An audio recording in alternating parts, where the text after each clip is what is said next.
আসসালামু আলহামদুলিল্লাহ। Simple Education বিডির পক্ষ থেকে জানাই আন্তরিক সালাম এবং শুভেচ্ছা।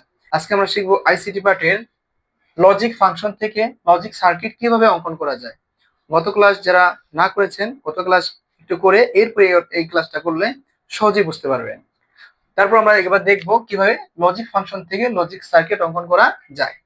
তো দেখলাম 1 নাম্বার যেটা দেওয়া আছে এবার বি প্লাস এ বি বার।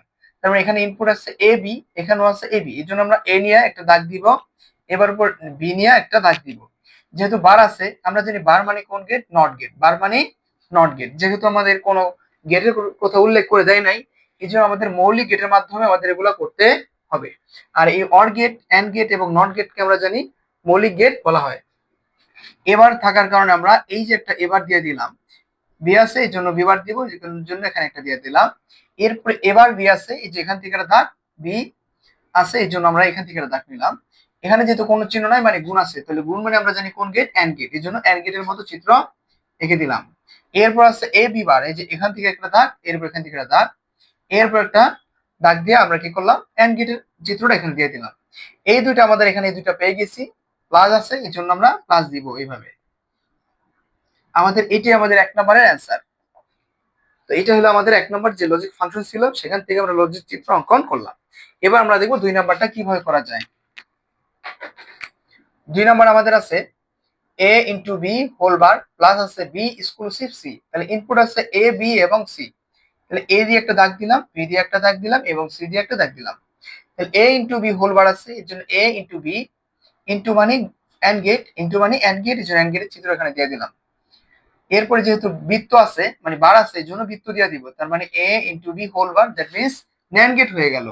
আমাদের এটা কোন গেট, ন্যান্ড গেট হয়ে গেল। এরপর আমরা করবো এখানে বি এক্সক্লুসিভ সি, তার মানে এই গেটটা, তার মানে এটা এক্সঅর গেট। বি এবং সি যেহেতু আছে, এই জন্য বি এবং সি থেকে দাগ দিলাম। এরপর এক্সক্লুসিভ চিত্র এভাবে আঁকা যায়। এরপর দিয়ে দিলাম এটা হলো আমাদের বি এক্সক্লুসিভ সি। এবার দুইটা একসাথে আমাদের আছে যোগ, এজন্য অর গেট রাখতে হবে। আমাদের অ্যান্সার এটাই। এটা হলো আমাদের 2 নাম্বারটা অ্যান্সার। এবার আমরা দেখবো 3য় নাম্বারটা কিভাবে আঁকা যায়। 3য় নাম্বার আমাদের দেখা যায় আছে A exclusive B whole bar plus হলো এ ইন্টু বি। তার মানে ইনপুট আছে আমাদের এ বি, আর কিছুই নাই। তার মানে দুইটা আছে আমাদের ইনপুট, ঠিক আছে, নিয়ে নিলাম। A exclusive B whole bar, আমরা জানি এটা কোন গেট, এক্স নর গেট। তার মানে এ থেকে দাগ দিলাম, বি থেকে দাগ দিলাম, এরপর এক্সক্লুসিভ লিখলাম, এরপর যেহেতু উপরে দাগ আছে যে নট গেট দিয়ে দিলাম। তার মানে A exclusive B whole bar দিয়ে দিলাম। এরপর হচ্ছে এ ইন্টু বি, এ আছে বি আছে, এবার ইন্টু দিয়ে দিলাম। তাহলে এ ইন্টু বি, এরপরে যেহেতু যোগ আছে এই জন্য যোগের চিত্র এখানে এঁকে দিলাম, অর গেট হয়ে গেল আমাদের লজিক ফাংশন। তার মানে এ এক্সক্লুসিভ বি প্লাস হলো এ বি। তো আজকে আমাদের এই বলতে হবে, ইনশাল্লাহ আমাদের সাথে থাকবেন ইনশাল্লাহ, পরবর্তী ক্লাসগুলো পেয়ে যাবেন। ইউটিউব চ্যানেলের নাম হচ্ছে Simple Education BD. Simple Education বিডির সাথে থাকবেন এবং নিজেকে আরো উন্নত করবেন, ভালো একটা রেজাল্ট বয়ে নিয়ে আসবেন।